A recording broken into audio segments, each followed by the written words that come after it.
help people or have accelerator here. So then I went, I met Innovher.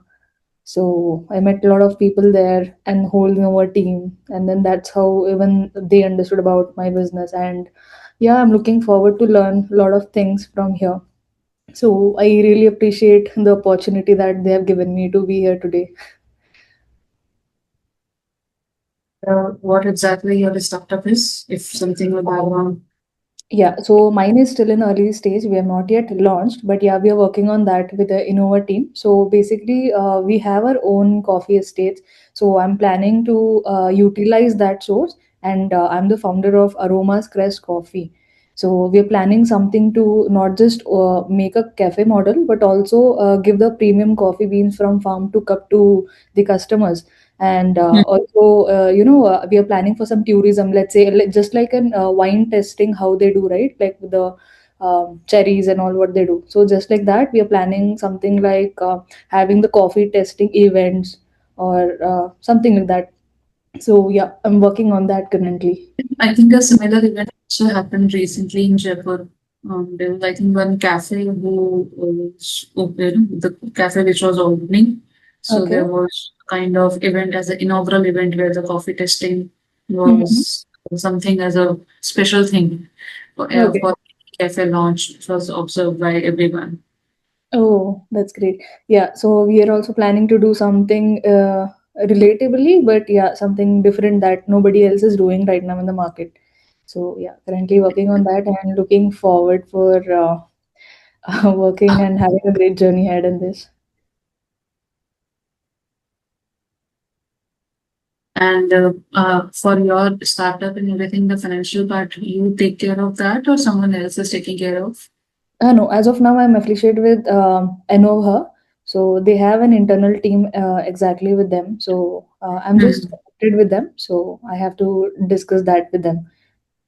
Okay, nice. Yeah. So here, like a lot of founders who have already launched and they are like already experienced and they're having the business running, and few are about to launch, but mine is in early stage. So they are just guiding me how to launch it and all the strategies what are there. Okay. Yeah. Yeah, how many participants mostly we have for the session? I believe we are 12. Okay, Yeah. so I think three are already there. If anyone is not from Innovher, Ashish, Suryash.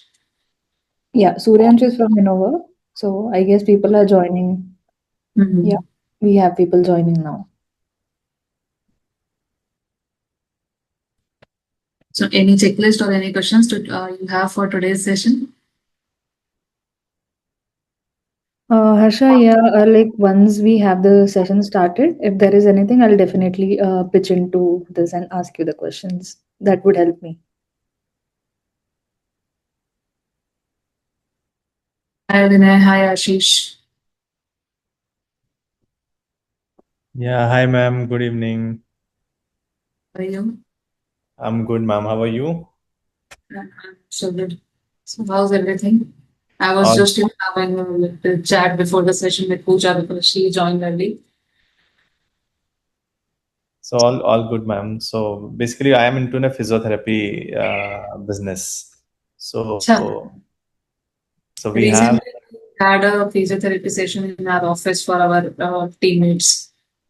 Oh, So it was a CA day, and yeah, mostly it is Doctors' Day also. So yeah, considering both the celebration, we invited one physiotherapist and one speech. I think I'm not sure what exactly the doctors generally they call, but right. she was a speech specialist. Okay, correct. And Great. how you know how what's your startup exactly as a physiotherapist? What's Yeah. So basically, our company name is AQ Healthcare with the brand name AQ Physio Clinic, and we do have two center currently running. One is in Chitrakoot, Vaishali. Another one is in hospital. So we run in a both way standalone centers as well as we take outsourcing in hospital and manage their complete end-to-end physiotherapy services.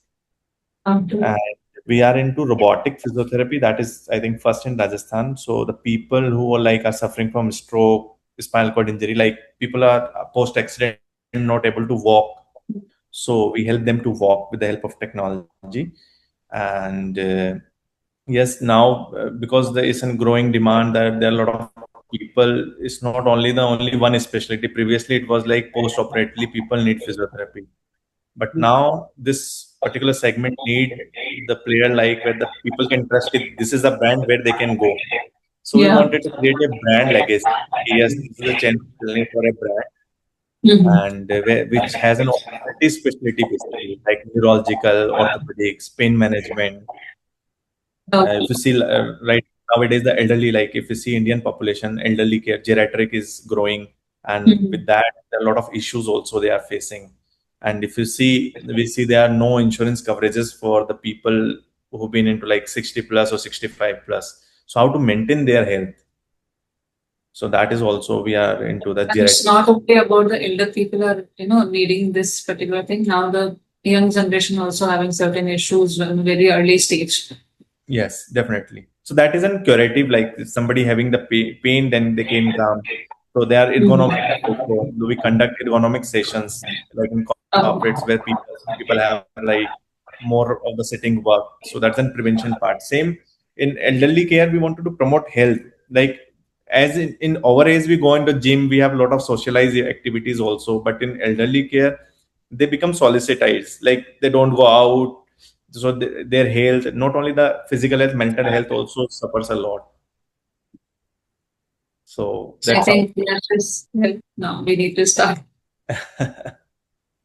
Right. Hi, Yash. Hi, ma'am. Good evening. How are you? Yeah, good evening. I'm good. How are you? Good, ma'am. Good. Yes. Yes, we'll start in 5 to 10 minutes when everyone joins. Okay, we are already 12, so up to you how you want to start. Sure, ma'am. I'll just let you know. Thank you so much. Okay.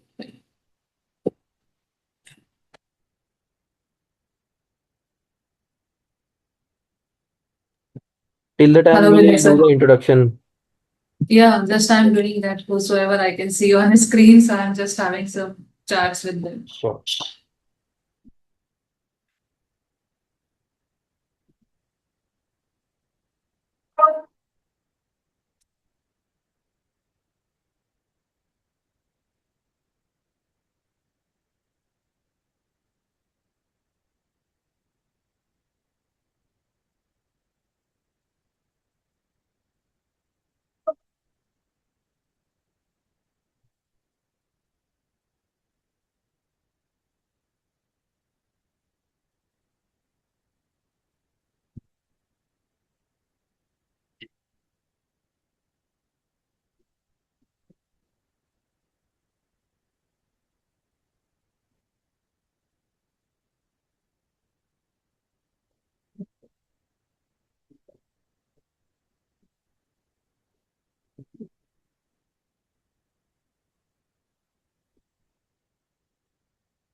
Yes, I think we can start now. It's 4:10 already. Yes, ma'am, we'll start. Rest everyone helps us.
Yes, ma'am, we'll start.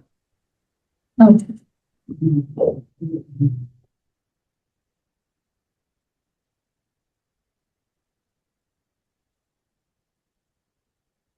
Hi, good afternoon, everyone. Good afternoon, Harsha ma'am. Good afternoon, Zalika. So first of all, we welcome you all for the next, I think it's a fresh session for the day. I'm not sure whether any session happened in the morning or something, but I think it is going to be a crucial one for all of us as it's more about financial planning, forecasting, and the governance part. Before starting the session and before jumping on the topic, I'll just give my brief background. So I'm CA, registered valuer Harsha Ramnani. I'm based at Jaipur and associated with Innovher for their various these kind of the events and the programs. I'm in practice, so maybe the areas where you find yourself difficult in terms of understanding in financial aspect, governance aspect, and the forecasting part, probably I can help you on that. For today's session, I wanted to keep it interactive as much as we can do. So let's you all come with your queries, your doubts, whatever you have in your mind as and when in the sessions. I'll keep my eye on the chat box as well as on question answer box. You can also speak up, just raise your hand, and probably we can have a discussion on your doubts. During whole session, my you know I will be trying to support you in terms of explaining certain legal terms and understanding why it is important as a new startup, because sometimes we understand that for us initially the business is something very much important, but with business these financial aspects are also very important for us, because later on when you go for fundraising or something, you know uh, another regulatory aspect, these compliances will help you to be a clear one. Otherwise, what will happen when you wanted to raise certain funds from the market, from the investor side, and just because of the small mishappenings in the past in terms of skipping the due dates, in terms of skipping certain compliances, that is something trouble can be for all of us. So that should not be the trouble for us. Today's session is meant for the same. By name, it is financial planning, forecast, and governance, but we are going to discuss about the business model, your customers, unit economics more. Apart from that, any query from around the subject, just feel free to ask. So, yes, I think now we can start with the session. Yes, ma'am. Okay. So, when I'm talking about financial forecasting part, there are three building blocks that we are going to discuss today. First is going to be a business model canvas where we understand what exactly as a startup owner you wanted to see on a regular basis. Then we will discuss about the customer segments, value proposition, and the channels where what you serve, what you promise, and how to reach them. And last, we will also discuss about the cost structure, revenue models, and the unit economics. So, before starting, I just wanted to understand from all of you right now how you manage your these financial aspects. What is the tool that probably you are using, or how you are tracking all these things? Any of you? We are founders of Potent Hygiene, and it's a D2C brand for feminine and personal hygiene, like sanitary Mhm. pads, menstrual cups. So basically, we don't know finance part much, but what we do is we maintain a basic sheet of Mhm. cost which have been occurred, expenses which have been occurred, and the total sales which are coming through Amazon, Myntra, Flipkart, and rest we do not know how to allocate few expenses like which are fixed cost or the cost of samples. So like we struggle with allocating the expenses in the right channels. We struggle with presentation of financial data. We struggle with calculation of CAC, that is CAC, LTV. We do not know much about it. It's just that if we want some help, we use AI like ChatGPT, Gemini. We give the data. They like ChatGPT, Gemini. They organize the data into tabular format, Yeah. and that is how we are proceeding with it. Okay. So nice to hear about this, ma'am. And probably the queries which you have raised through your experience, I will try to respond that with the slides as and when they are coming, because we are going to discuss all these things today. Any other participant from any of you? Your experience or anything you wanted to share just before we jump on directly on the business model canvas? So as ma'am mentioned, right now we are using ChatGPT or Gemini or other AI tool. One important thing which I can share with all of you with respect to the AI. So if you want to use AI for your just a minute.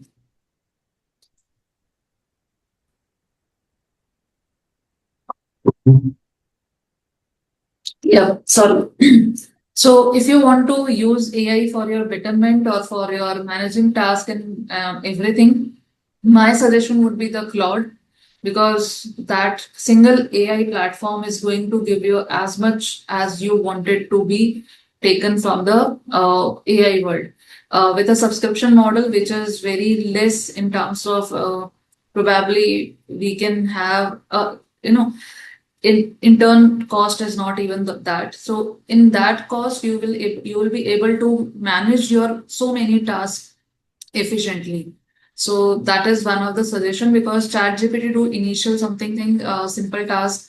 Gemini also is with respect to the responses and everything, but Claude has something very differently in terms of handling the complex models, creating certain things on a Yeah. better manner. Yeah. So let's start with the business model canvas. So first of all, when I talk about the business model canvas, it means it's a one-page strategic tool. It should not be more than one page. In one page, you should have everything, whatever you wanted to see, whatever you wanted to understand as an organization, what you create, what you deliver, and what exactly the values you are having. That should be the capture. So that is something a business model canvas. In history, I'm not going to go in a deep dive. It is just for the slide purpose.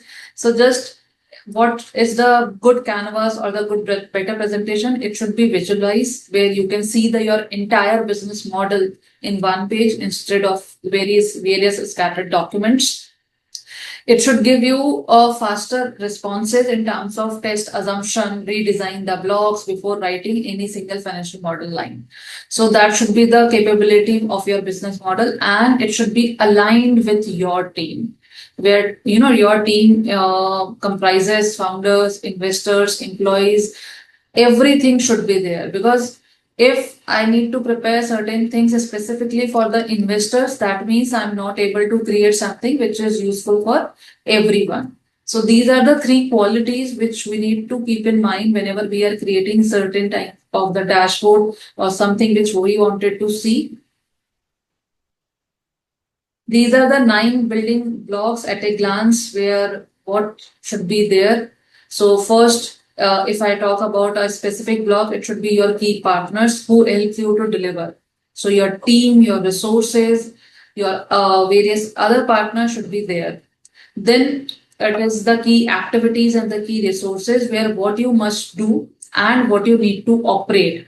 So your activity. So every startup has a individual activity or a unique activity. So that activity should be reflected on the page of the dashboard.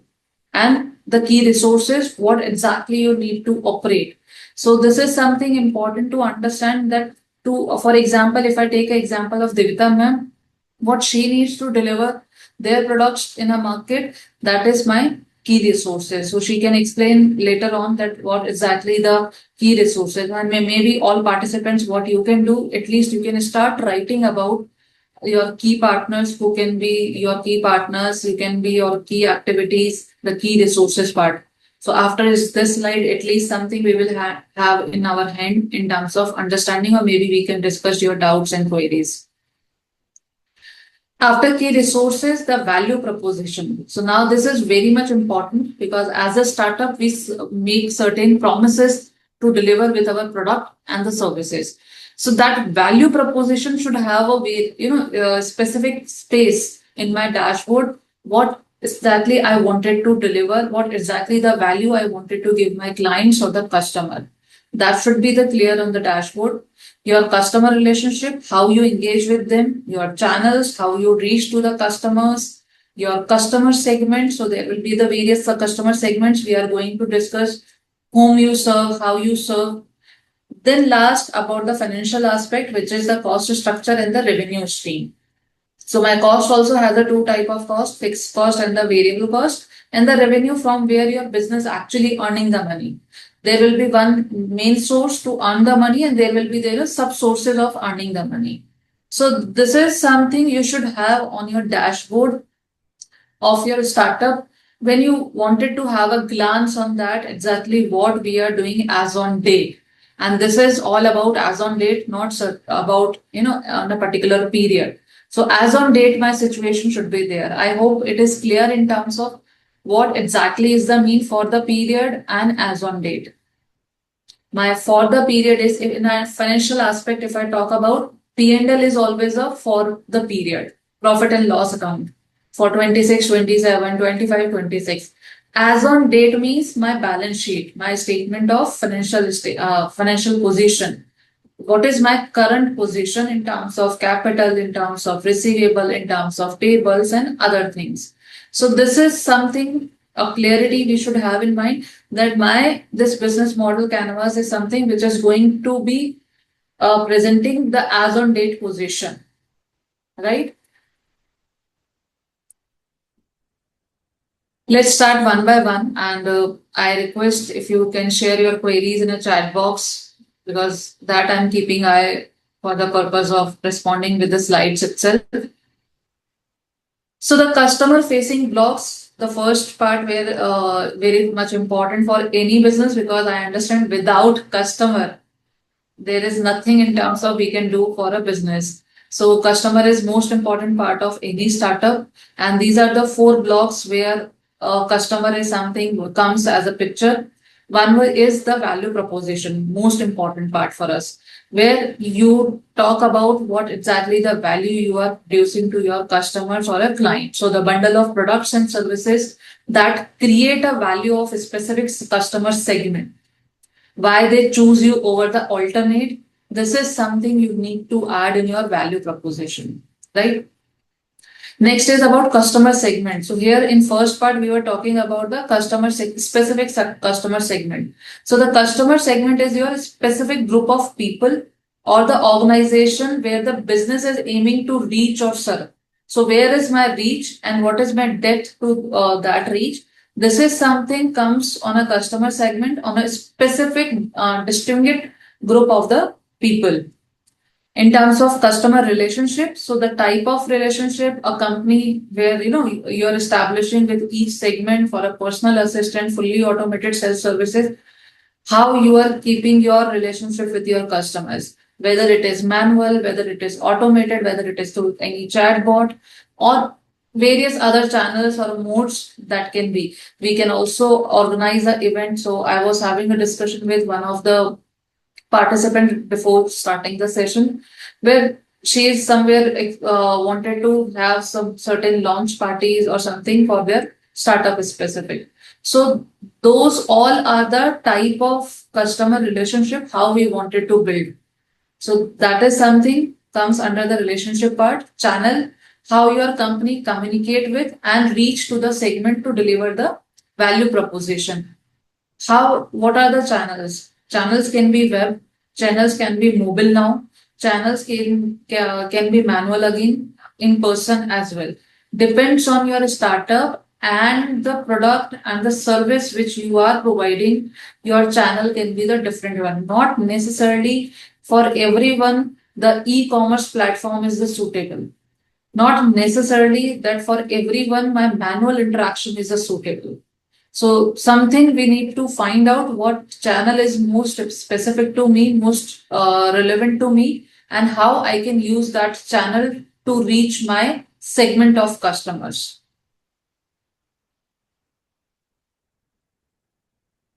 Next comes as an infrastructure block. So the previous one was my customer facing blocks where we talk about the customer. Next is about the infrastructure. What exactly the infrastructure as a startup you are having right now.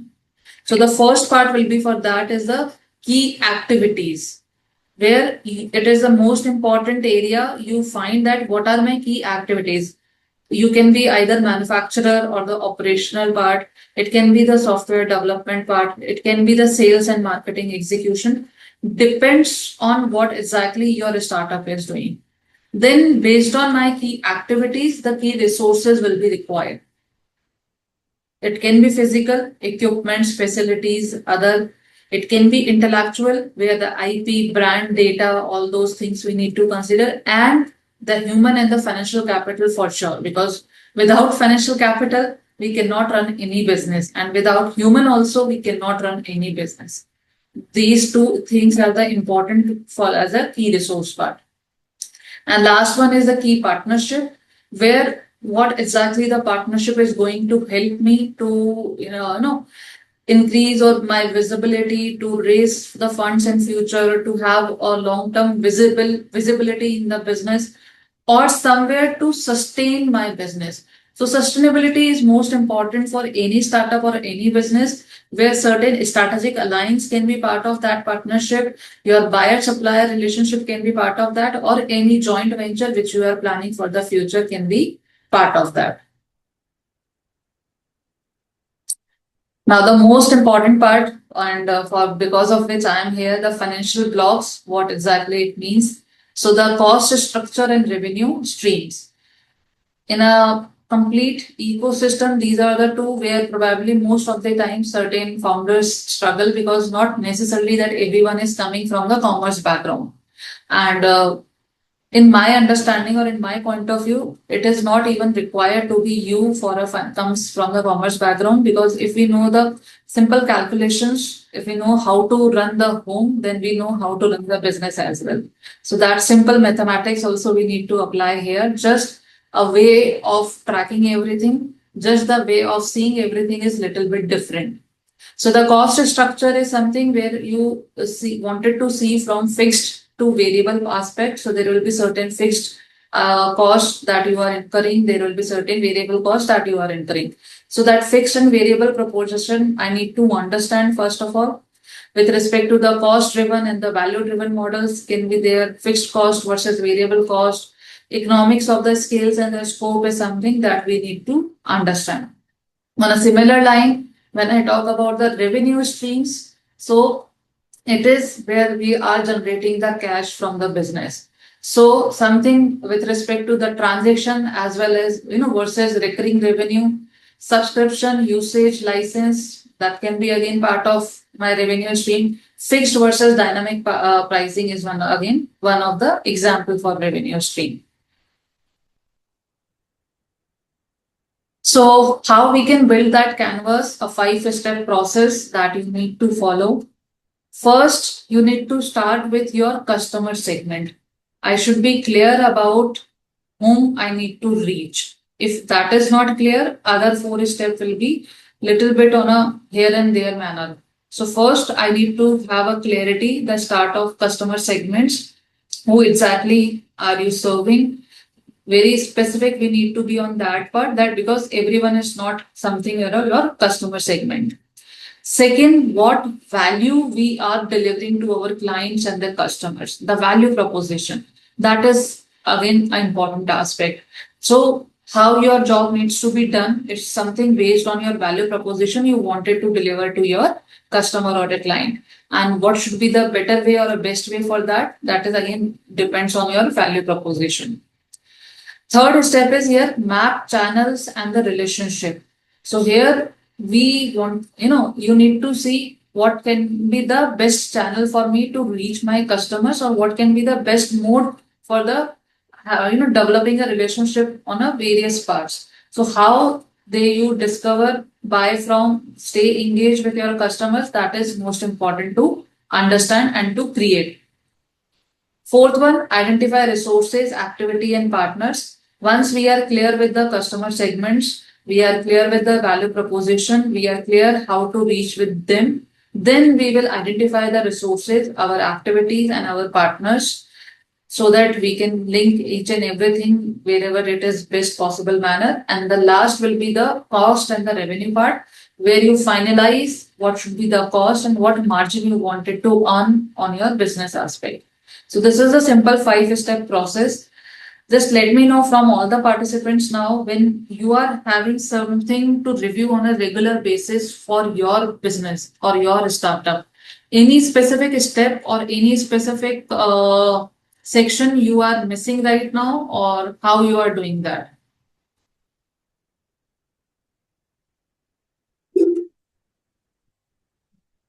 Maybe Pooja, Devita. Pooja has an early stage startup, so I'm not sure whether if you want to add something on this. Okay, so Hi, ma'am. Sagar this side. hi So, Sagar, how? hi, I'm very fine. Ma'am, हमारा जो business है, that is a D2C business. We are a beauty Hmm. tools and accessories brand. We Hmm. usually sell our products through online. ठीक है. अभी जो 5th point है, you mentioned that कि आपको चेक करना है कि कितना रेवेन्यू आपको चाहिए. But the Hmm. problem is because in e-commerce there are so many suppliers, vendors, competition is very high. So at the end, we have to keep our pricing compared to the other brands as well. So suppose I am buying any product at certain price, and if Hmm. I sell that product at certain price, reviewing that the competitor is selling at that particular price, after some time we again have to check कि competitor अभी भी किस price पे बेच रहा है, क्योंकि एक certain time बाद prices कम होती ही जाती है e-commerce के अंदर specifically. हाँ. So this is right. ऐसा नहीं है कि the once we have built this canvas or something, it is not somewhere required a revision in aspects or a regular review. So that regular review is required. Obviously, when you are having a certain products in the market to sell, so वहाँ पे you need to see what exactly my competitors are also doing. Right. Either I need to differentiate my product in terms of my competitors, how my product is different and going to help, in a certain problem which probably the startups is working. And then we decide to take certain premium on my product, because not necessarily every time you wanted to reach to all the customers whosoever is available in the market. Sometimes we create certain product which is for the niche segment, for the specific set of customers. So based on that, you can do your study, you can do your analysis, and then decide your what should be the margin you wanted to earn on an initial stage, and later on how you wanted to increase that. And for that margin realizations and understanding, a regular eye on the competitors price and what they are delivering to the market is also required. Without that, we are not able to get a right segment of the customers at a right time. Right. Otherwise, we will lose our control on my revenue aspects. Right. So that Also, is. I wanted to add on, like, because it's very difficult on e-commerce to analyze customer or make customer ensure that my product is different, because end of the day, the photograph sells, right? There is a common photograph for many products, or you cannot identify until you touch and feel that product. So until and Hmm. unless you have a unique product which is commonly not Hmm. available through any of the competitors, then only you Hmm. can charge the premium pricing, and you can decide the revenue that at least this amount I wanted in my hand after selling this product. Because otherwise बाकी जितने भी product होते हैं उसके अंदर तो either you are giving a good quality, your product price is high compared to your competitor, you cannot sell at higher price because end of the day in Indian market where mass like जितना भी e-commerce उसमें जितना भी masses है वहां पर end of the day cheaper product sells more than the expensive products by seeing the photograph until you have the brand identity. So somewhere, sir, we need to create ourselves as a brand if we Yes, wanted to yes. earn the margins. We are on And this. We are actually on the same path. We also wanted to create a brand instead of selling the product. We wanted to develop our brand should be like this that people should pay premium on that product. yeah, so that is something a strategy we should have. Initially, I understand sometimes, mostly we are having a losses because of the competition in the market. But once your brand is established in the market, then you start earning your margins from your customers. So I think your thought process is completely right in terms of how you wanted to capture the market, how you wanted to understand the consumer segment. That is completely right. Something we are just we need to although point was also again very right in terms of to have an eye on your competitor, what exactly they are doing, how they are doing, so that we can also make our strategy to make our product differentiation in a market, specifically how we are different from others.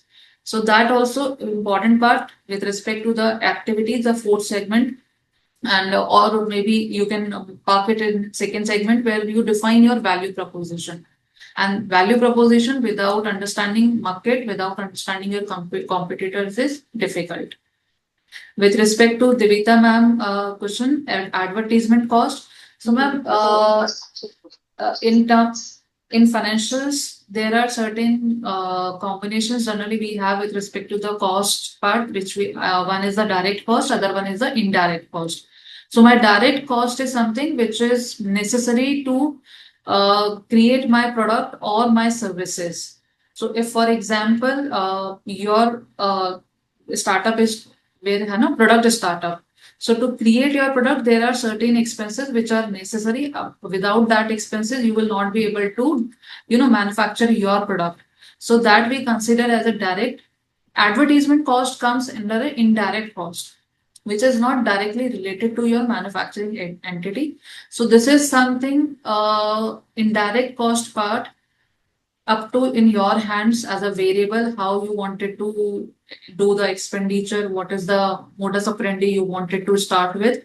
And allocation is something depends on what kind of the advertisement cost you are incurring. If it is for a specific one kind of the consumer segment, you can allocate to that consumer segment. If it is whole as a startup for your, then it will be the common or it will be the equal proportion for each and every kind of the consumer segment.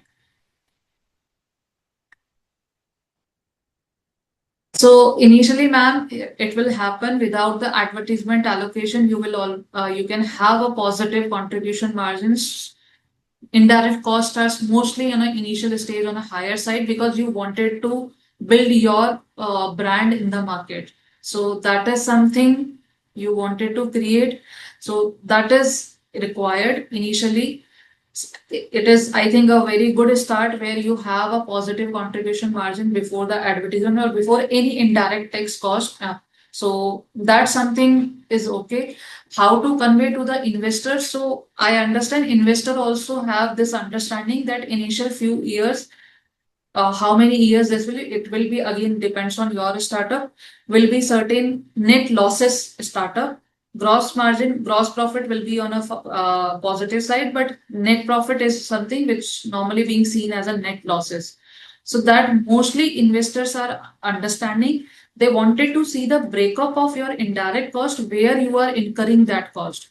If that incurring cost is on a right manner, where it is creating your brand, it is creating your presence in the market, they will not question further that why you are incurring that. But if incurring of that cost is not adding any value to your presence in the market or the value of your startup, then something a question comes from the investor side, then why you are incurring that expenditure when it is not delivering the output or the return to your startup in an efficient manner.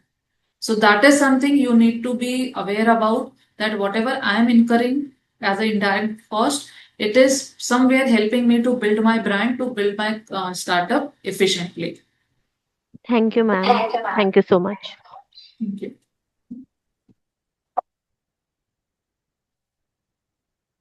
So this is a small worked example just to have a look, just a quick course on online startup where the how you can specify what exactly is my customer segment, what exactly my value proposition, channels, relationship, key activities, key resources, key partnership, cost and revenue. In a similar manner, once you have on one page as these 9 blocks, you will be able to create your dashboard very efficiently. And my suggestion, go with the Claude to create your dashboard application. You will be surprised how that particular AI platform is working for you. So this is just a small example, not going much in detail because I understand everyone has aware about what exactly should be parked in a specific block.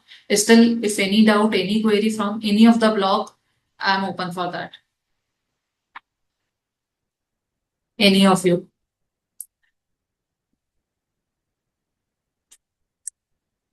Pooja, with respect to pricing, I think Sagar has already contributed on that part, that to set the price for your product, you also need to be aware about your consumers or your competitors. So when you know that competitors are selling a similar product or a service in the market on a X price, to coming in the market, you need to be more cheaper to that. Or somewhere, if you don't want it to be cheaper to that, you need to distinguish your startup, your product, your service, how it is different from others, what you are going to deliver different from others. On that basis, you can have a different margins on your product other than the market which is providing to all companies.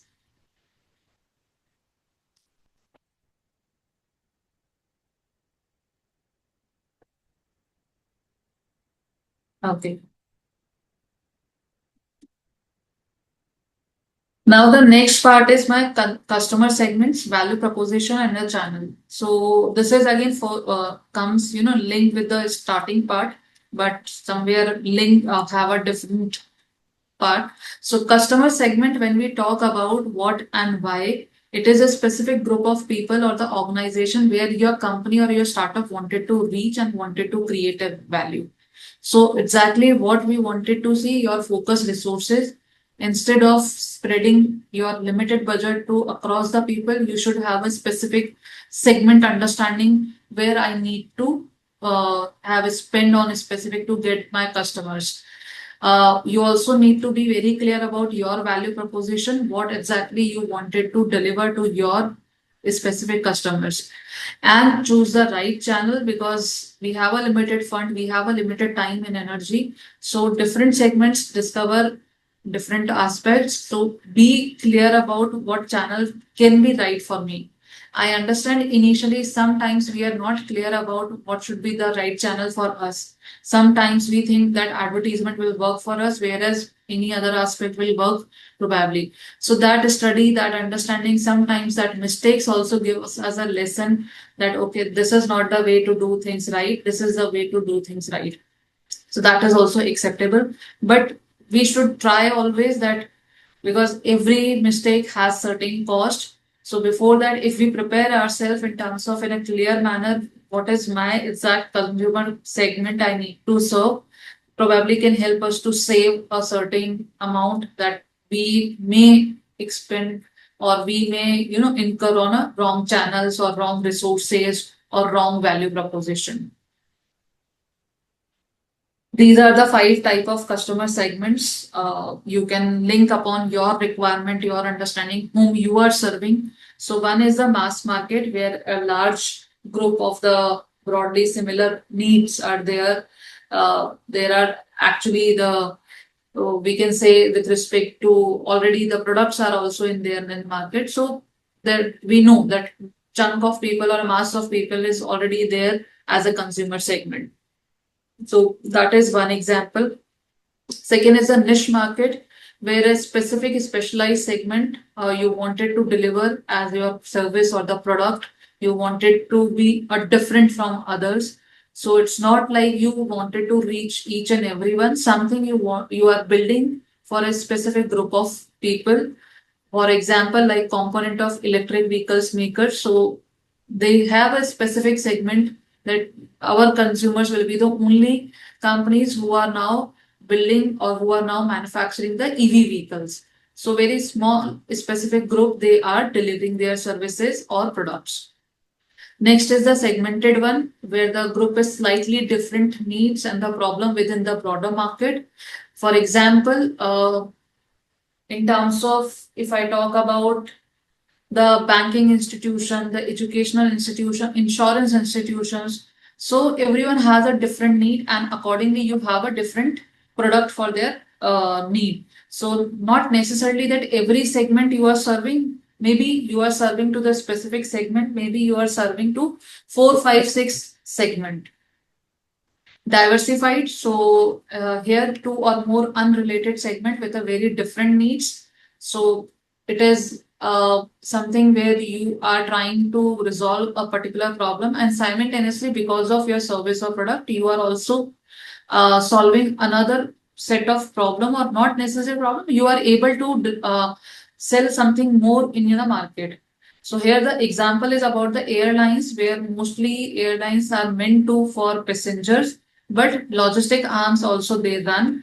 And now the airlines also having the ground handling activities, where previously it was handled by the someone else in the market. Then multi-sided platform, so two or more interdependent segment that is being served together, where like the e-commerce is one of the best example for the same, where they are serving buyers as well, and they are serving customers as sorry, the sellers as well. So if that kind of any platform you are creating, that kind of any service where both the parties are being satisfied, that's considered as a multi-sided platform. So this is how you can identify and prioritize your segment. So I think there is no as such technique to identify and prioritize your segment. It's just a simple mathematics, or maybe simple prioritization matrix you can create for yourself. In business, I personally, I do not believe to create something difficult to understand for any other person, or something where even I am juggling in terms of what to explain, how to explain. So let it be very simple. Prioritize first what exactly your segment need is there. If that you are able to get it done, then other part will be later on being done by automatically. So in terms of technique to identify the segment, first you build your customer persona, where you see the phase and the context of the segment, their goals, their behavior, their constraint, what can be. Then you apply jobs to be done, where ask what job that customer is hiring your product to do. See whether your product is able to deliver exactly what the customer need is. If that is done, then apply to job is done. And then your size the market, what you wanted to quantify, total serviceable, realistically obtainable market or not. So if that axis you see on the prioritization matrix, my x-axis is the attractiveness and the y1 is the feasibility, where the highest value you get on the prioritize first, because if you are able to prioritize, your product service will be attractive as well as feasible for your consumer. If you are not prioritizing that, on a lower side, it is not going to serve any purpose. High feasibility, low attractiveness is something where you give more feasibility to the customer, but you are not able to distinguish yourself in terms of product in the market. And if your product is very much attractive in the market, but feasibility is something which is on a question mark, so that's something we need to rework or we need to evaluate again. So value proposition, why it is important, I think we already discussed a lot about this. So what exactly the makes your value proposition strong? These are the few things. Newness, if your product or service is having the performance, customization, getting the job done, designing part, brand status, Yeah, the prices, cost reduction, risk reduction, accessibility, convenience, and usability. You need to find out what exactly your value proposition is. It is not necessarily that it is only the 5 or 11 or 12 components that can make a value proposition strong. There can be more components here. But the common one, which I was able to find out that what exactly the value proposition for any startup can be, that I just listed down here. So any of you, if you have any query or you wanted to ask with respect to how to find out the value proposition, we can discuss now. From this slide or from any previous slide, anything you if you have.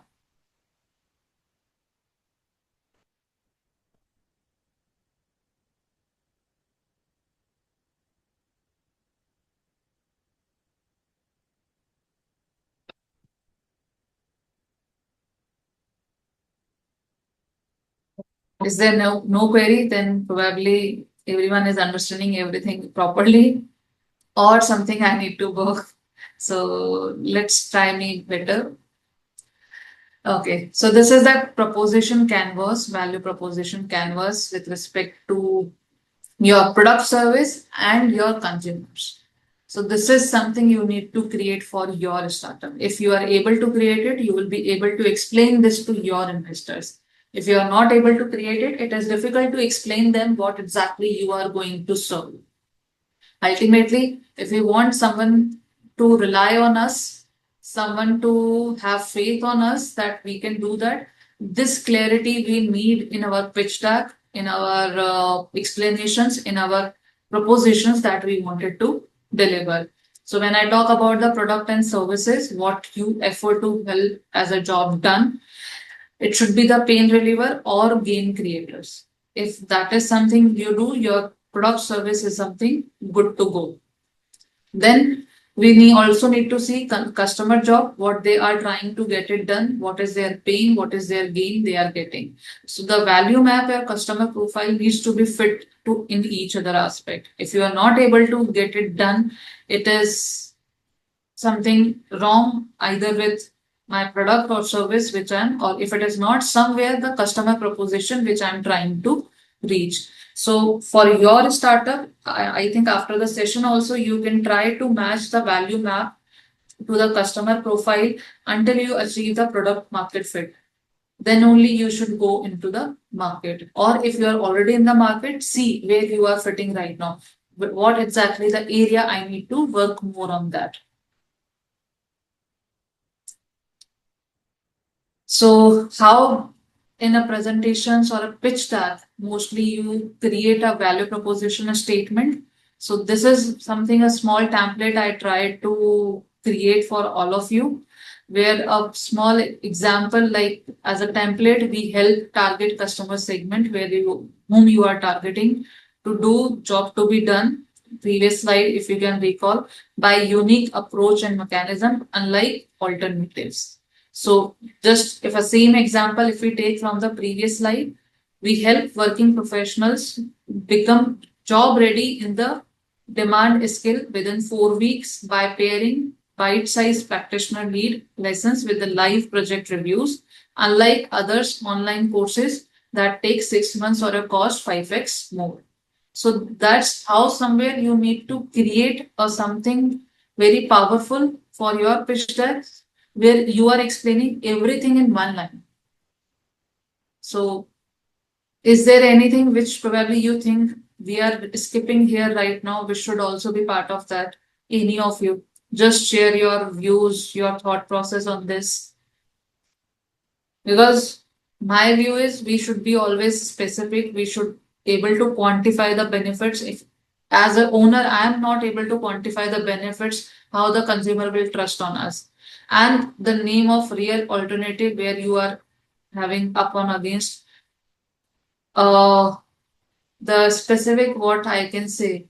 Fancy words, the jugglery words, I do not prefer in any slide or any pitch deck because that somewhere makes our life more trouble. So that I do not appreciate someone to add, or maybe I never suggest to anyone. Because if I'm writing something like innovative or best in class, you can, sense about it. that what kind of the questions you need to face once investors are taking those juggleries, those words are by heart. So that's I always try to not to fit in my pitch deck or in my particular slides. Pooja, Devita, Sagar, anything if you want to add here or any other participant, Ashish sir, Vijay, Vinay Modi sir, something you want to add, something you want to discuss, something you wanted to understand more in detail from any of you. Because as a template, I have taken just only one line, and as an example also, I have taken just one example so that we can have more interaction with your actual startup, how you are seeing this, that.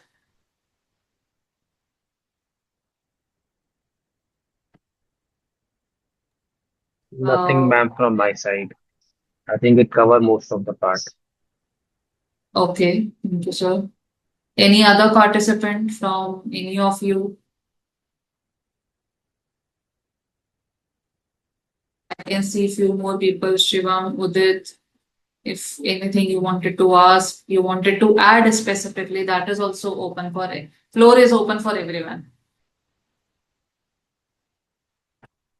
Okay. What exactly the investors look into the financial statement. So when it's come to the financial statement, ma'ams, they first always see your product, your revenue stream, and your cost of revenue where you are spending your money. This is the first thing anyone wanted to see their your financial statement, and then they start making sense with respect to their gross margin, your net margin, where you are spending in terms of indirect cost, how much currently you are making as a gross margin, how much net margin you are right now having, or maybe if you are not having any margin right now, what exactly the market you understand that in future you will get as a net margin. So these are the few things specifically from a startup point of view.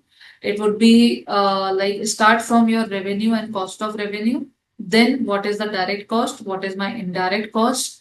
What indirect costs are necessary to build my startup? What other costs which you think may be curtailed down in a near future, where you will start earning some net margins from your product or services. So this is something generally, it's not a rocket science where they wanted to see something else which we do not understand. Very simple mathematics they wanted to see in your financial statement. Ultimately, the cash which you are having in your hands to run your business, how you are spending that, and from where you are getting that cash. So, simple cash flow statement from where you are getting and where you are spending.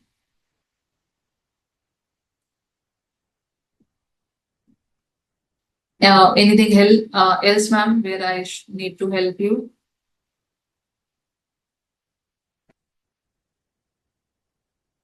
Okay. So,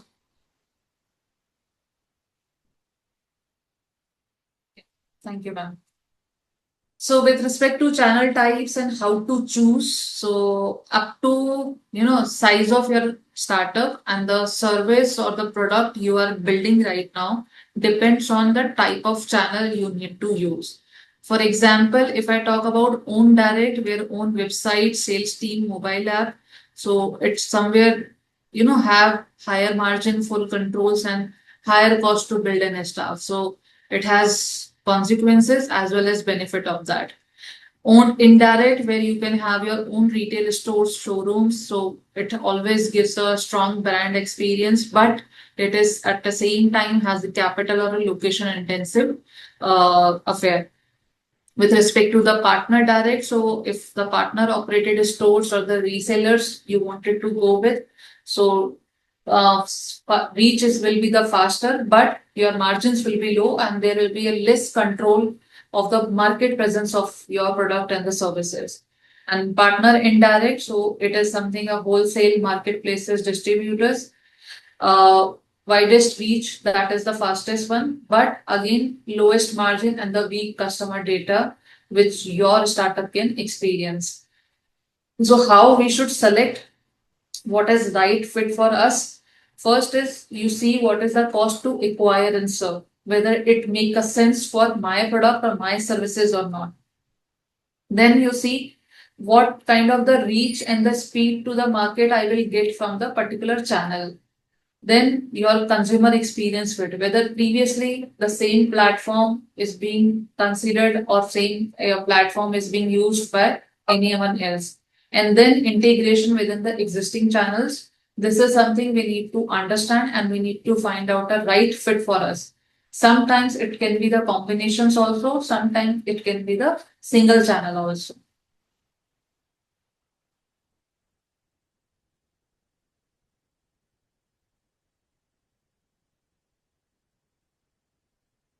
Okay. Have a safe journey, sir, and we'll connect offline with your queries. Thank you. Next part is about the cost structure, revenue model, and unit economics. So before jumping into that, any doubt, any query from previous two parts, just let me know. Otherwise, we will start from the third section.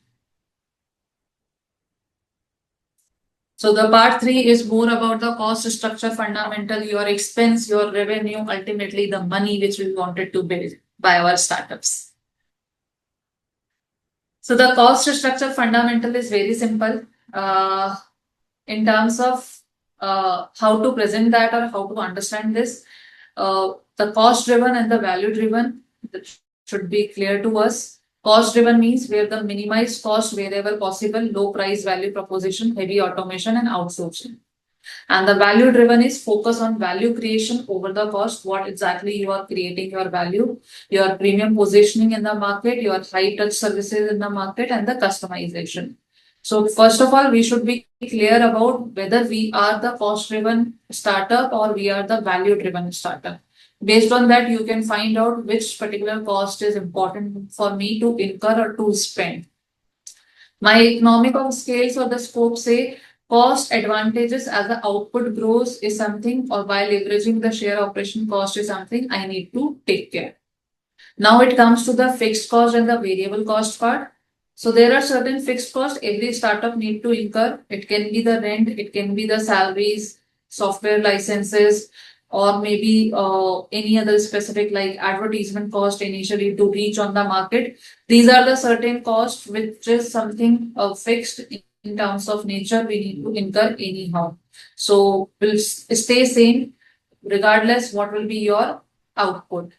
Variable is something which depends on your service and your product, what exactly you are producing. So your raw material cost, your labor cost, delivery fee cost, payment gateway fees, mostly attached with our product or service, what exactly we are giving in the market. So if I'm having a less production, this expenditure will be on a lower side. If I'm having a high production, it will be on a higher side. So it is always linked with my inventory. It is always linked with my services which I'm providing to customers. As a founder, as a startup owner, what exactly matter for me most is a high fixed cost base. Because initially, if you are having a very high fixed cost base, for you break-even point is something which where you find out difficult to reach upon. And this is something a hurdle we all need to cross. So just try to get as much as lowest fixed cost, but that doesn't mean that you will not spend on something which is necessary for your startup.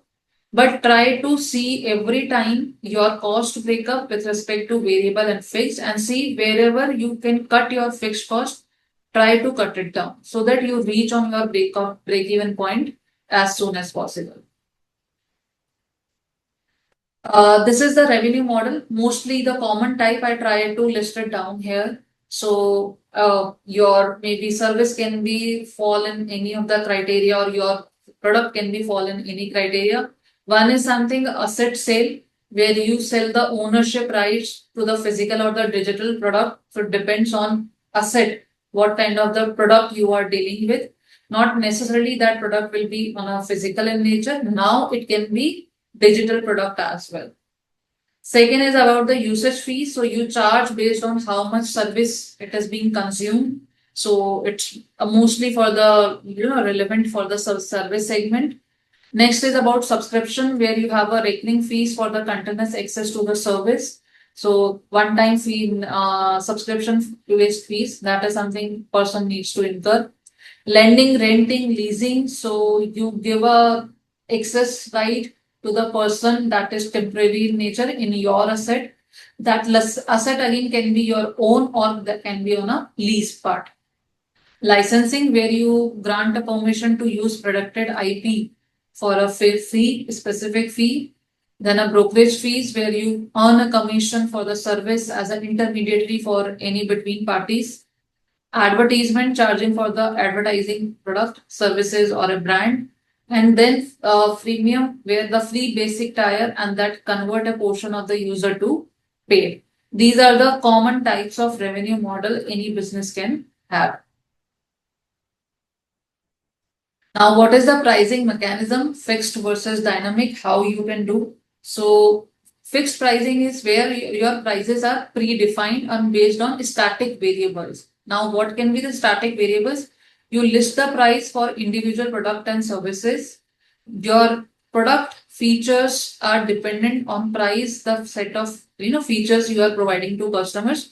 So it is based on your services or your features of the product what you are delivering to your consumers. Customer segment dependency, so it depends on segment to segment, and the volume dependency also there, where the price vary with the quantity purchase.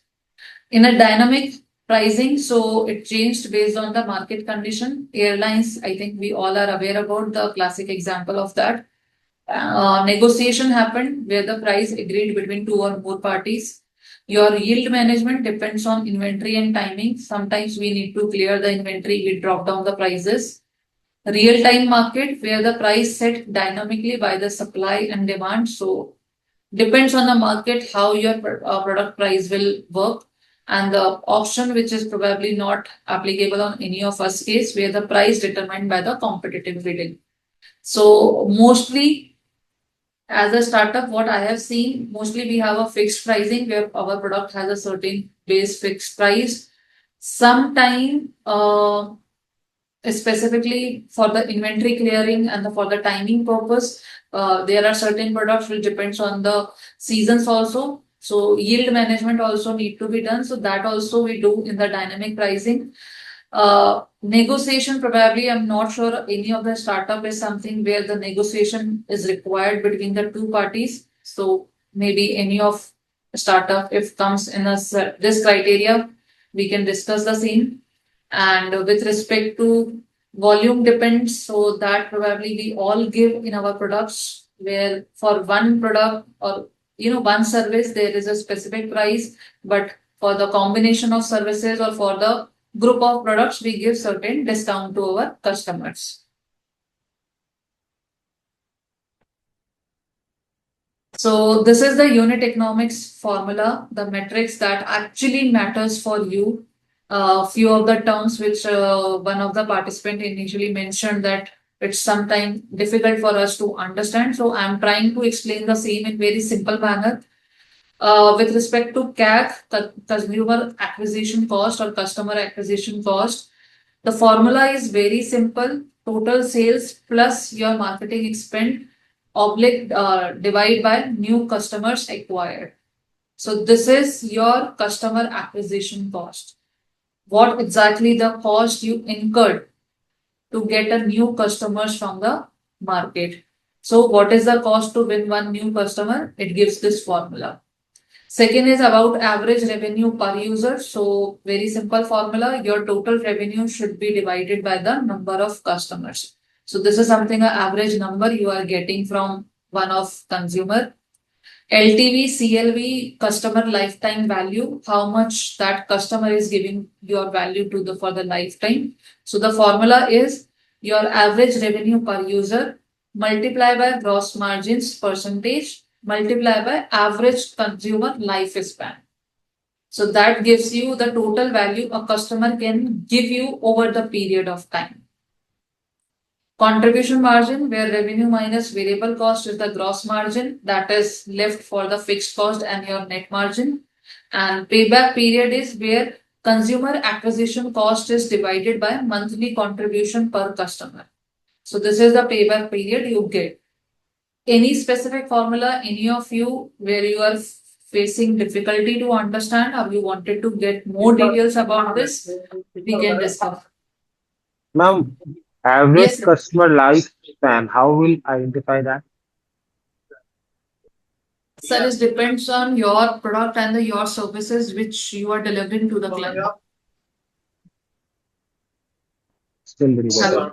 So, for example, if I am any cosmetic startup or something, we know that what exactly the age group is generally placing the orders to us. And we know that this is something a age group we are delivering our services or through the product. So that life can be considered as an average consumer lifespan that you need to find out anyhow from the your consumers you are delivering. Okay.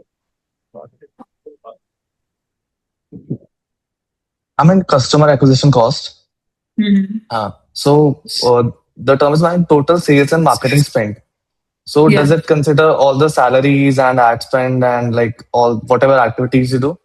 Again, depends on type of your startup. Not necessarily that every time the salary will be part of my marketing spend. Salary is something which is can be the part of your direct cost as well as your indirect cost. So your salary can have a two breakups or maybe three breakups, depends on where you are, what kind of the salary you are giving. My marketing person salary can be the part of my marketing spend, but the Okay, person who are helping me or supporting me to deliver my product or to my services will be the direct cost. So no, normally the labor cost and other thing we consider as a labor direct cost, and then other general admin staff salary or the other supporting staff salary is considered as a indirect cost. So based on breakup, you will decide that what will be the marketing spread I need to add in sales. So mostly the advertisement expenses, your marketing guy salary, your any channel consumption cost is considered here as a market spend. got it.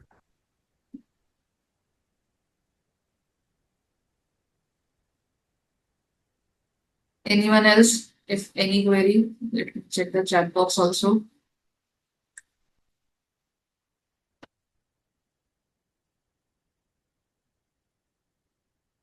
So this is one of the example, just a small example, worked example where the consumer acquisition cost already being considered as a 2000 in terms of value, average revenue per user month, gross margin, monthly churn rate, how much it is, and an average consumer lifespan. So this is how we calculated the average lifespan of any customer, and you get your payback period.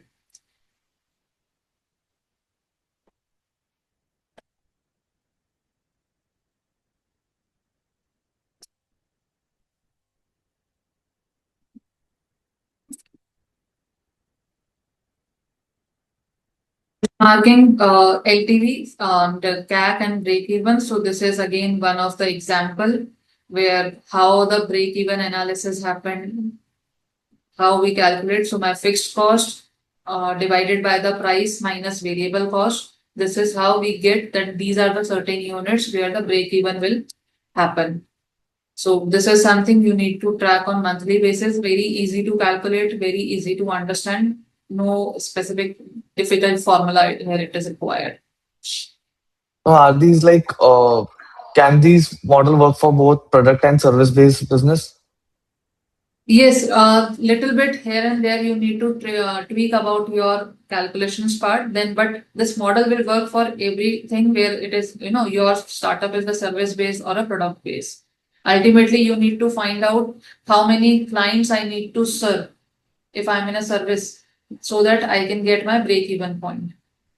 And in Also, terms of units, it is the how many products I need to sell. That is also see. I am also coming from CA firm, so there are certain break even that okay, these are the cost I need to incur for my staff for my office. So to get this done, this is something a revenue I need to generate for the firm.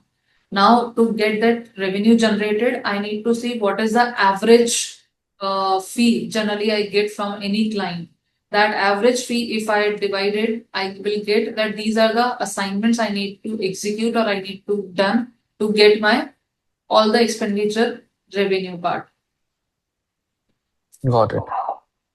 Also, I was just doing an experiment one day. Like, Mhm. if we are building businesses, and can we break down all the businesses in type of either they are product based, service based, or products as a service based? Like, is there any other mode of business also, or like, is this only framework that? No, no. Single template can also be created where it will work for the product as well as for services. Depends on type of product and services will also work. So certain assumptions we need to keep in mind when we are creating those templates. If those assumptions we are incorporating in that same template, that model will work for everyone. Otherwise, it will not work because that assumptions we need to take care. Otherwise, it is Got it. very difficult to create any model if I'm not taking any assumption. Got it. And also, like, I used to work in marketing before. Like, I've worked in both sectors from a product point of view and service point of view. So, what used to happen is, actual branding, marketing, sales are branding is intangible sort of thing, and we can like sort of attach a particular number to it. So, most of the people whom we used to serve or the founders were like usually in a chaotic mode, like कि इसका ROI कैसे निकलेगा and how can we build a hypothesis around this, or maybe marketing करते थे तो क्योंकि वो back and पे उन्होंने प्रोडक्ट डेवलप करा You can ऑपरेशन get करा. it done. Brand valuation, you can get it done for those businesses and companies because over the period of time, your brand has a value in the market.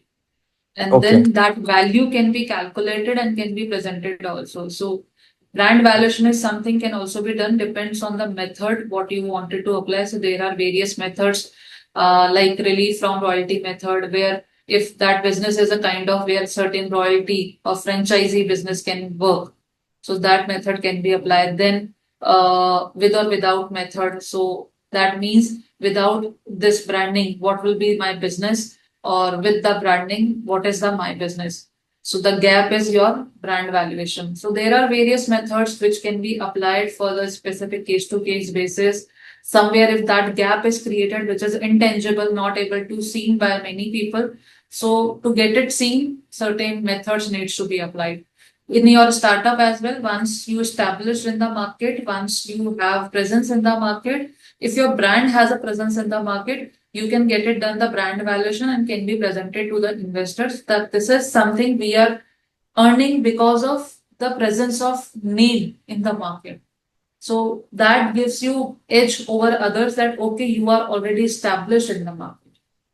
Okay, so there is a proper metric to it, like Yes, value yes. So निकाल देते हो. we do a lot in terms of brand valuation, but that only comes in a picture when you are little bit, established in the market. In a very early stage or where just you are growing, it is not feasible to get it done.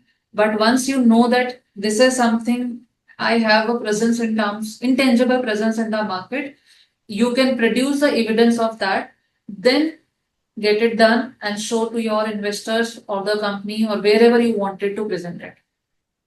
Okay, is there any place like I can see कि कैसे दिखता है वो report, like what happens, उसमें कैसी rating होती है, does it give stars or numbers to it? No, no, it's not about, it's just a plain valuation exercise where we get a projections from a client. Those projections needs to be worked on certain methods. So as I mentioned, relief from royalty method, with or without methods. There are all three approaches also we need to apply. So what exactly the cost I incur to create my market.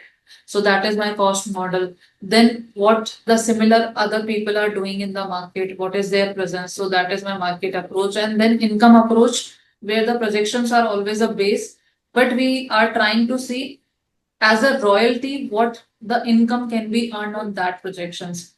For if what if I give a franchisee of my product to other people? So what exactly the royalty I expect? It is 2%, 3%, 4%. In valuation, that base should be there for that royalty or anything. Otherwise, it can be challenged by any of the investor. So brand valuation सुनने में easy लगता है, but it's not a simple one. It is in terms of tricky one where you should have a basis of each and every factor you considered for the valuation purpose. If I'm saying these are the 20% of my revenue is because of my brand presence in the market, otherwise I would have a 80% of revenue, then you need to establish that fact that, okay, how I'm saying 20%, why not 15%, why not 25%? So those things we need to establish and then only we can get it done. Offline, maybe I can show you something on terms of reports and where you can see how exactly it's normally being done. So that we can always, I can show you.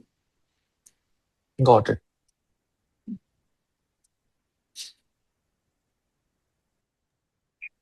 Now, one So, thing, yes, sorry, sir. interrupting you. No, Uh, please, sir, please. Brand valuation always like we have done the brand valuation earlier. Okay. I just wanted to know it is always considered upon the basis of sales or the profits as well. No, sir, all three approaches are there. Normally, when you prepare a valuation for the investor purpose, you should always apply all three approaches. So, three approaches normally we have: income, cost, and market approach.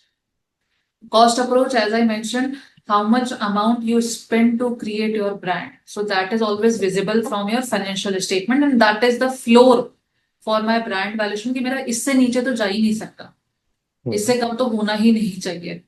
Then it comes to the income approach and market approach. So market approach is something where I wanted to see a similar product in the market in terms of brand, what standing they are having. So that can be replicated to myself. And then third approach is the income approach, where how much income I am generating. Just a minute. Ji. Yes, sir. अब 5 minute बैठेंगे, आप बैठ जाइए. So income approach, something where on a projections you work that how much royalty probably I should give to someone if I have a franchisee model, or how much royalty probably I need to pay if I need to get similar franchisee from the market. Then with or without, where you find out a way whether how much percentage of revenue is because of my brand presence. If it is 10%, 15%, 20%, 25%.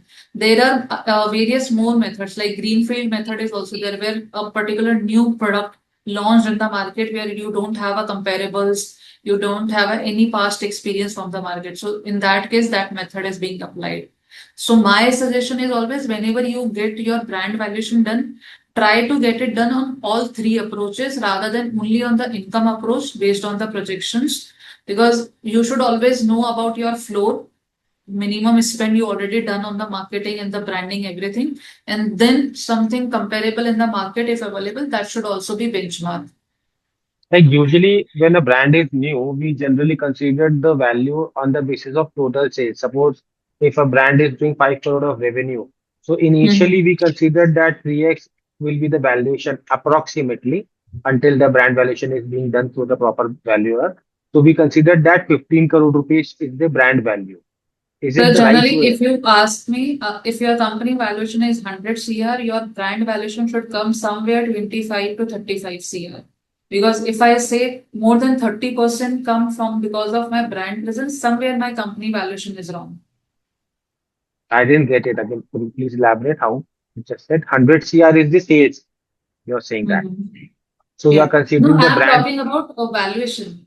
So if Okay. my 100 CR is the sales, your valuation will always be at least somewhere on a 4x or a 5x. Right. That is the business valuation. And I'm saying the brand valuation should not be more than 1/3 of your business valuation. Okay. So So brand that is valuation somewhere, should be lower than the business valuation. obviously sir, मेरे business value से अगर brand value ज़्यादा हो जाएगा तो मेरा business valuation मतलब गलत है.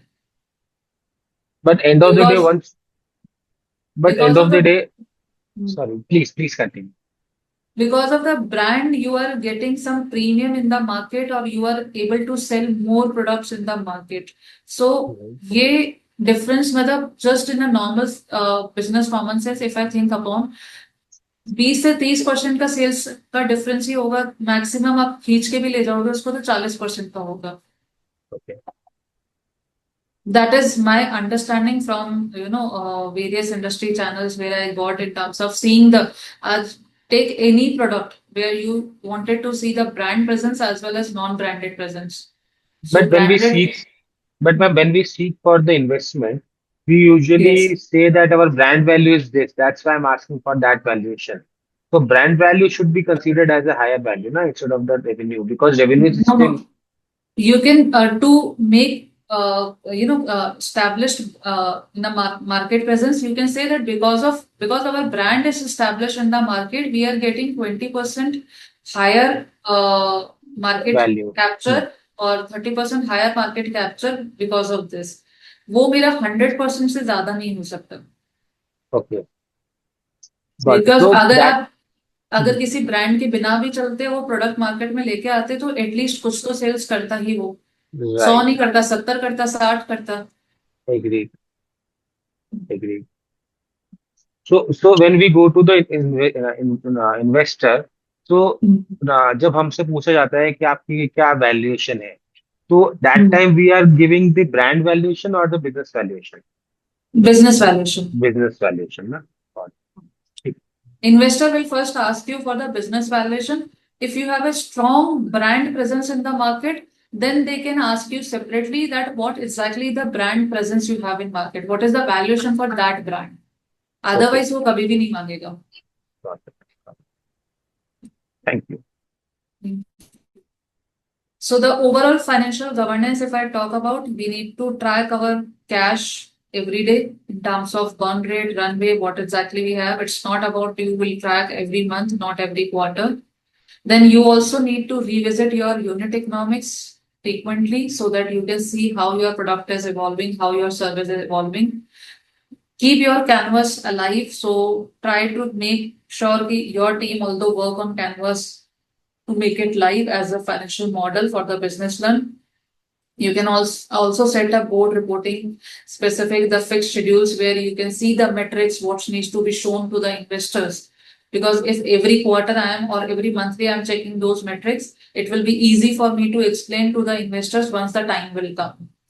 Then a metrics dashboard and the something to build in terms of threshold to trigger or the spending or a higher review. That is something you can keep as a best practices. So this was from my side with respect to these three subject which was given to me: business model, consumers, value chain, cost, revenue, and unit economics.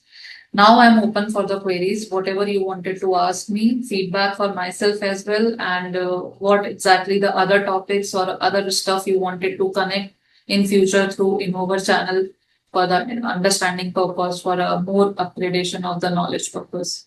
Thank you. I have a question.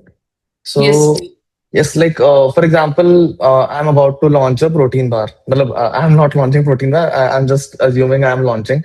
तो इसमें अगर what MRP I should keep for the product. So shall I go for like I do back end research कि मेरे को ये product इतना पड़ा, फिर ops cost इतनी पड़ी, फिर packaging इतनी पड़ी. Then I added some marketing buffer to it. तो उसके multiplier पे उसको cost लगाया, MRP इतना होना चाहिए, फिर मेरे को उसको reverse calculate करना चाहिए कि मार्केट में इतने के बिक रहे हैं तो मेरे को उतनी कॉस्ट बिठानी पड़ेगी उसकी. And like how should I go about it? क्योंकि If it कुछ is एक a common product, then you need to do the back calculation because you are going to something launch in the market which is already available in the market. So again, you are just coming with your solution, your product, तो वो back calculation से ही आएगा. But if you are coming with something very unique, जो पहली बार आने वाला है, which is not available, or maybe your product, your service has something unique in terms of proposition, then you can see what exactly my cost I'm incurring and what should be the price for that. Accordingly, got you it. can go. Depends what exactly the problem statement you are solving. It is common problem which already being solved by some other platforms, some other products, services. Still the place is there to come for any other company, new company. So अगर ऐसा है तो back calculation में जाएंगे, नया है तो फिर obviously from cost we will start. You can also one more problem I faced. So what happened? Ki e-commerce usually work on thoda discounting. People are used to coupons, discount, and but if on the same MRP I am selling to a offline retail counter the same product. तो the on the retail counter मतलब वो दुकानदार की इच्छा है वो discount दे या ना दे. तो if I am like if I have a site wide discount of 10 to 15% and the product of 100 rupees is costing 85 or 80 rupees for example, but वो ऑफलाइन जाती है उसकी प्राइस मतलब पैरिटी आ रही है कि वो ब्रांड एक हो रहा है नहीं, कोई 100 बट वो रुपए. हमें इंश्योर करना पड़ेगा ना, because if at a particular platform you have given the discount of your product any online platform or your web based platform, you need to make sure कि ऑफलाइन प्लेटफॉर्म पे भी उतना डिस्काउंट कंज्यूमर को offer हो. Otherwise we will be losing trust from the consumer side कि offline के अंदर ये है, ऑनलाइन के अंदर रेट ये है. So that something makes difficult for the consumers to trust on us. So to make sure that they trust us, price initially would be seen offline, online from any market channel. ऐसा नहीं होना चाहिए कि मैं Amazon से उसको Flipkart पे check करने जाऊं तो डिफरेंट प्राइस आ जाए. मैम इसमें मैं ऐड ऑन करना चाहता हूँ, बट हाँ. यूजुअली क्योंकि हम लोग ई कॉमर्स में बेचते हैं और ऑफलाइन भी हम लोगों ने स्टार्ट किया है, दो चीजें हैं. एक तो ई कॉमर्स के मार्जिन अलग होते हैं, ठीक है. ऑफलाइन के अंदर मार्जिन अलग होते हैं क्योंकि उसमें डिस्ट्रीब्यूटर या रिटेलर्स का चैनल होता है, तो आपको मल्टीपल पॉइंट्स पे मार्जिन देने पड़ते हैं. तो अगर आप सेम प्राइस के प्रोडक्ट रखते हैं तो आपके लिए सर्वाइवल मुश्किल हो जाता है. At least we have tried for us. तो अभी इनफैक्ट अभी if I talk about my industry, there are certain big brands also like you heard about Bella Vita, Urban Gabru. इनके भी क्या है, आप नोटिस करेंगे the MRP is different. Offline की प्रोडक्ट की एमआरपी अलग है, ऑनलाइन की प्रोडक्ट की एमआरपी अलग है, ठीक है. प्रोडक्ट एक ही है, पैकेजिंग में या तो माइनर चेंज कर दिया तो पैकेजिंग में माइनर चेंज भी नहीं किया. In fact if you go to DMart also, वहां पे you will see that buy one get one मिलता है, बट प्राइस अलग होती है उसकी.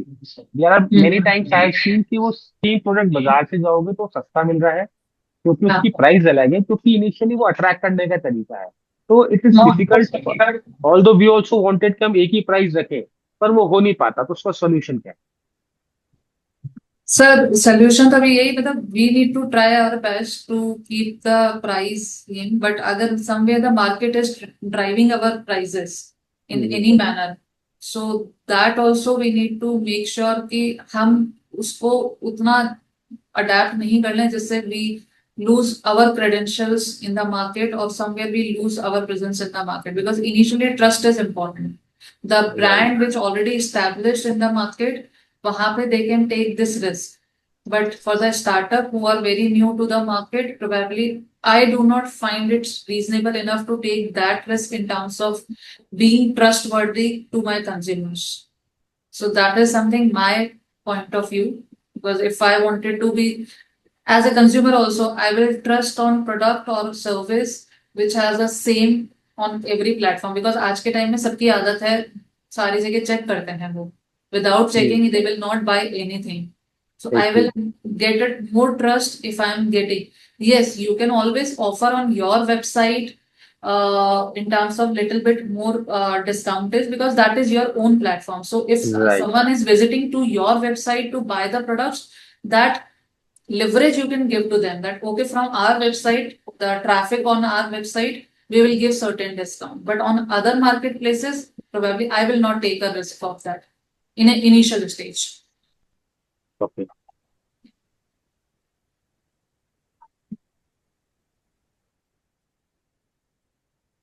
Anyone else, any query, any doubt, anything you want to add or anything you want to discuss?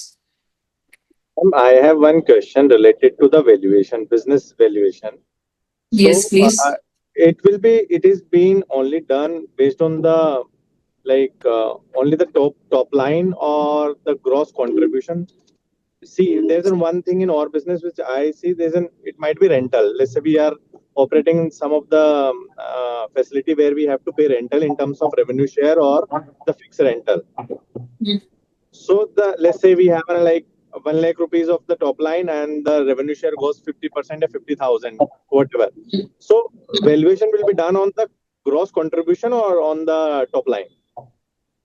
So first we see your top line part, because how you are growing in terms of your revenue, and then everything depends on your costing part as well. How much you need to spend to get that revenue. If that costing is working completely fine, then you get normally from 5x to 10x valuation for your revenue part. Generally, depends on business, depends on industry where you are working.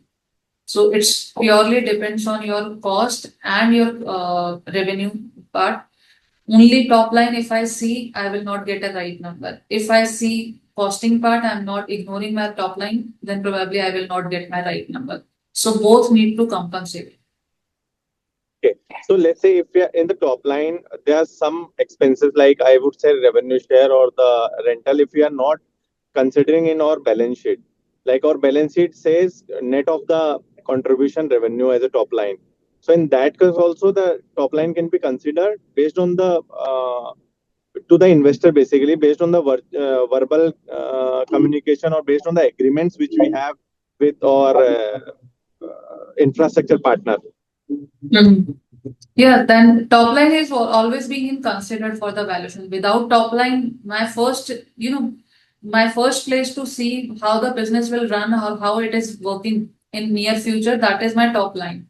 If that top line is moving in terms of certain X in for the projection aspect, then it is somewhere the next part will come. Okay, what cost I need to incur, whether that is recurring, non-recurring, what is the capex, what is my change in working capital. These are the certain aspects. So I always start with EBITDA part, then your interest and other aspect, and then comes in a change in working capital and your capex aspect.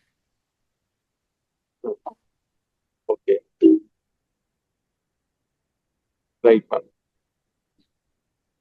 If you have any specific query or anything, we can always connect offline also to discuss and understand what exactly you wanted to understand. If right now I'm not able to, explain it. No, I think you're right, ma'am. I'll definitely connect offline also.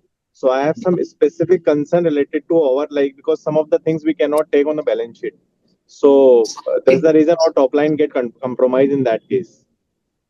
So initial stage, this is something actually the case where the startup mostly struggle, where if you keep everything very clear in terms of what you are spending and what you are earning, it will be helpful for the valuation also, because in that case we also have a comfort when we see the current state, what exactly the current state has, and then on what basis of projections has been drawn. If I have a basis of projections, how it has been drawn, if I have a basis of my cost where I need to spend in future, then it is easy to explain your valuation to any of the investor. Got it. Rightly said, ma'am.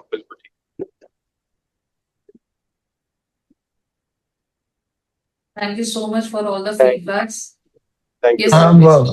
thank you. Actually, like finance, like brings you close to reality. But being an entrepreneur and founder, you go like you are like for the lack of the word, you are delusional like most of the times to make things work. So what That are the required a practice. इसीलिए बोलते हैं monthly metrics रखो, quarterly रखो, because that will keep you practice every time, and when the time will come, you will be able to explain. तब तक आप सीख okay, जाओगे सब कुछ. okay, I'll learn then. Just try to keep your things on a monthly or a quarterly basis. Discuss with other people within your organization, with Innovher, with whom you know can be discussed in a better manner. That makes you perfect in terms of explaining your things in a better manner. Okay, Hi, thank Miss you. Asha. Yeah. Thank you, This is sir. Nipun. Ma'am, so just was filling the feedback form, and this feedback form actually calls out BRSR reporting batch. So just wanted to understand a little bit about this because there is one channel of sales that we are actually targeting through BRSR itself. Okay. So BRSR is, sir, it's a mandatory reporting by the SEBI for top 1,000 listed companies in India. So sustainability, I think you can correlate more easily with. Now, everyone wanted to have a business which is sustainable in future, where something we are saving for our future generation. For that, right now the Indian government has, or SEBI has mandated reporting for the top 1,000 listed company. They are also under the assurance as well, where they need to give a clarity to their stakeholders that how they are sustainable.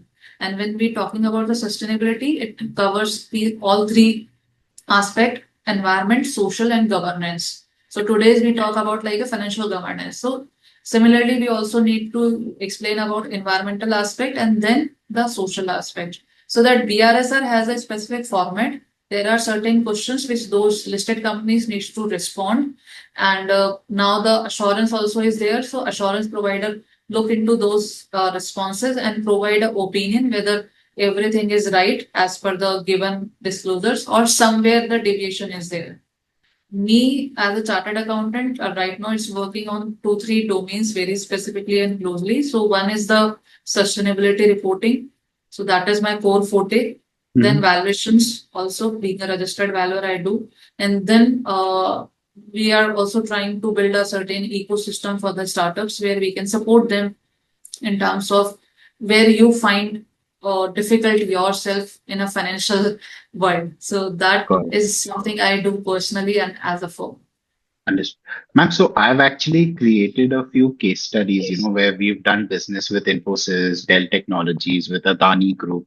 And I've kind of created this case study around each of these three customers, around their BRSR reporting, which can actually help the sustainability heads. I would love to just share those single page case studies with you to get your Please, if you share that, feedback. I'll give you, and I'll also share one link which I just recently we discovered for our clients that Mhm. will give you insight. If you upload the BRSR report of any client or any listed company, that particular level, how mature they are based on their disclosures. Yeah. Yeah. I mean, for us, it's about adding value to their sustainability heads by adopting our products. I'm not sure if Sonali introduced Turtle Tales to you. I actually joined the meeting a little late. My co-founder Sonali is over here as well. So I will, if you're okay, if this is your WhatsApp number, I'll actually send the case studies Yes, ASAP this to is my you. WhatsApp number. You can share. Done, ma'am, done. Thank you. Thank you. So this was from my side. Thank you all the participants for your all interaction. I hope something I make sense in last 1.5 hour.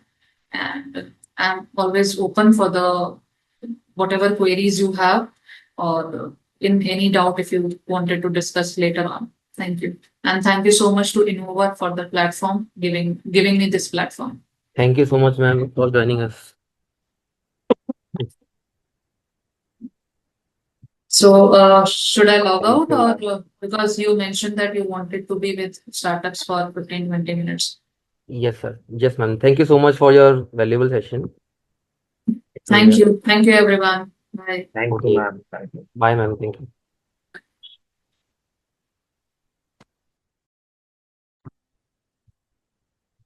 Hello. Hello. Am I audible? Yes. So I'll just share my screen. Just give me one sec.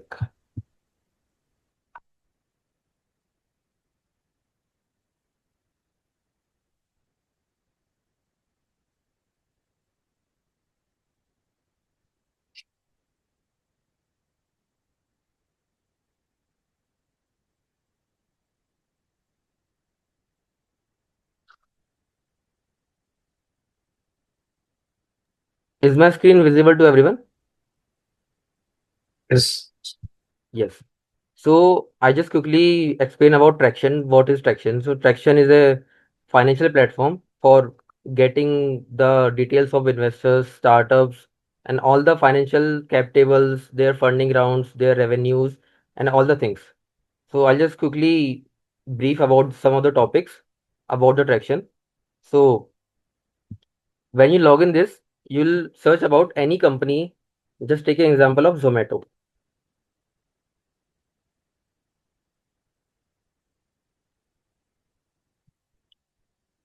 So you'll see ki when they started, where they are based out of, they are public.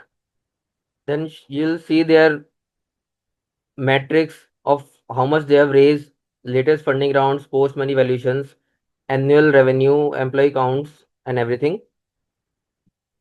So this is just a quick brief about the company, which you'll see. They are all associated legal entities which they have right now. Then you'll see all their funding rounds. So when they have raised, at which amount, what is the pre-money valuation, what is the post-money valuation, and all the other metrics. So you will also check their revenue multiples for your valuation, for getting the understanding of your competitors. You will see their investors, their profiles, their sectors, where they invest, and all the deals they have listed here.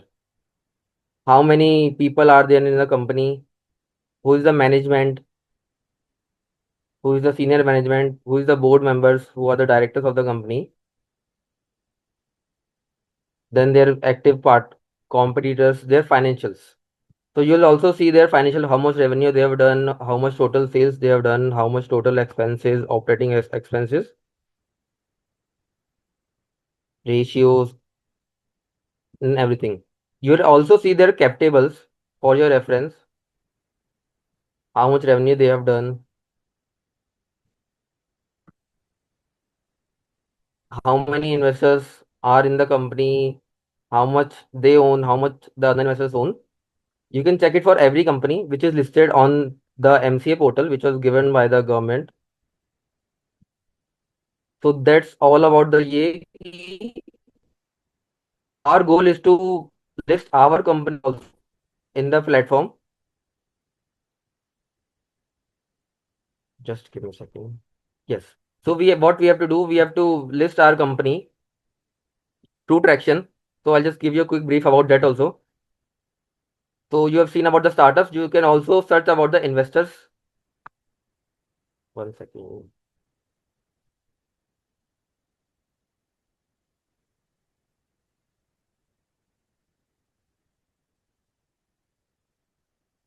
So they contain all the investors which are listed here, which are venture capitalists, private equity funds, single family offices, corporates, angels, and all the things. You can just plug in and see. These are all the foreign investors. Second. You can see the rounds, their sector of investments, their location, their stages of entry, their location of investment, and it is for your competitive research. You can done that also for your competitors. And you can check their reports. They have several reports on other very topics, just like F&B, fintech, and other related topics. So they are published monthly. You can check it also for the purpose.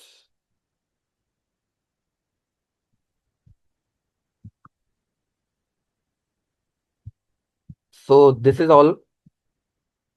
If anyone has any question about this, I'll just quickly brief about how you can list your company there for better visibility around the ecosystem of investors and startups.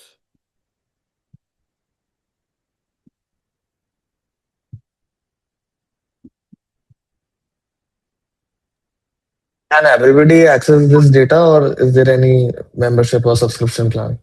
So we have the subscription for this purpose. So we'll just give it out Hmm. to all the founders during this Hmm. cohort or bootcamp. So we'll just give it to you for 20 days. You'll just search about your competitors. You'll search their valuation rounds, their funding amounts, their revenues for getting more understanding about the competition of yours. So we'll include these metrics on your pitch deck also. So what are their funding rounds? कितनी funding करी है? Then what are their revenues? How much they have raised? When they have started? How much growth they have done? What is the revenue multiple you have seen? Yes.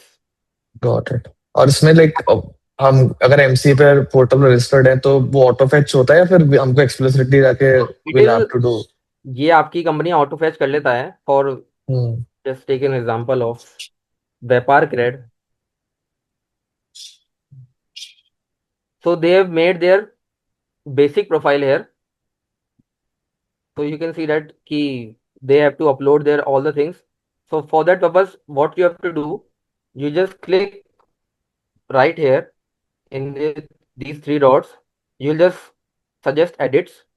If you have any data about your company, your employees, your funding rounds, your balance sheets, your cap table, so you can just upload it here, right here, if you have these kind of data. Otherwise, they'll fetch it from, you can just click it on the request for update. So you can just select basic details about company sector, founders, key, exit details, valuation, and everything. They'll just fetch it out from the MCA portal, and it will create your profile in 3 to 4 days as per their protocol. So it will be great for you for giving better visibility around the ecosystem of investors, because most of the investors are scrolling these kind of platforms for checking the deals and everything. So you can just see just founder, co-founder, what are your competitors, what is your financial statements. If you don't have these kind of data, they'll just make your basic profile for that purpose. Yes, these are the motive of explaining about this platform. Anything else which anyone has to ask?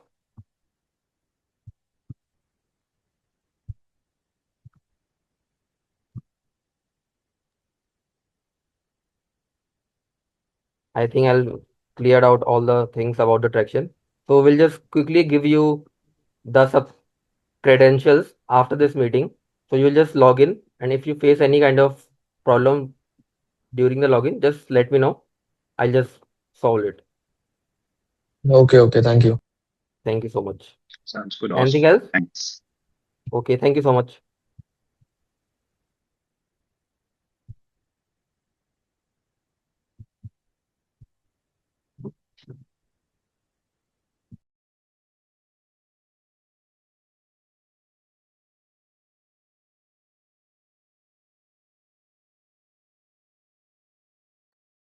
One small help I require, Yash. Suryansh is also here. Suryansh, I'm not sure how to access my dashboard, the Innover dashboard.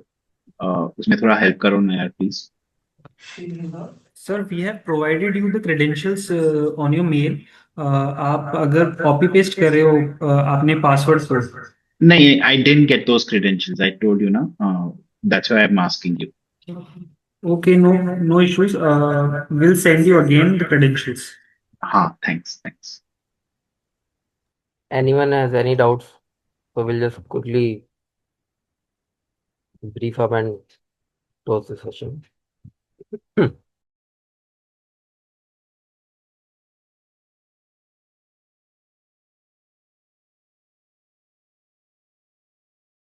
So thank you everyone for joining. We'll just quickly end the session, and we'll expect your visibility from the next session, which we'll have tomorrow. So thank you so much.